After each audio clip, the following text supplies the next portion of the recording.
Thank you Lord, nakarating din kami. Halos isang oras naming inakyat tong Calvario dito sa San Cristobal.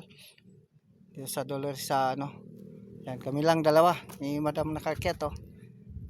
Kaya tinatawag na Calvario sa cross ni Jesus dito sa tuktok ng bundok. Kasi talagang ano yung ano mo. Pero hindi mo maramdaman yung pagod. Siguro daming walang ano, kami lang tao. May nakasalubong lang kami na 4 na kabataan, na 20 ano, 4 sila. Kanila yung motor doon sa baba naka-standby. Tingnan namin kung may tao kasi sa station 10 namin nakasalubong, pababa na sila. Kaya wala daw tao kundi kami na lang. Oh. Pambihirang umakyat dito kasi sa bungad pag-akyat namin may galing din dito. Pero marami sila.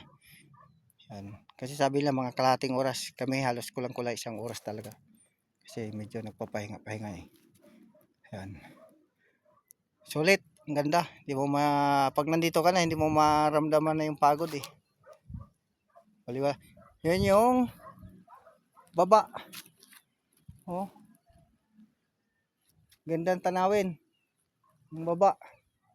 Doon, banahaw doon. Oh. Yan, may ano doon na nakaano si Jesucristo. Akyat kami kaunti doon, maya-maya. Yan. Ganda. Itong baon lang namin, ito lang ano namin. Tubig galing sa kinabuhayan. Ano, inumin. Thank you Lord sa iyong paggabay sa amin. Maraming salamat po.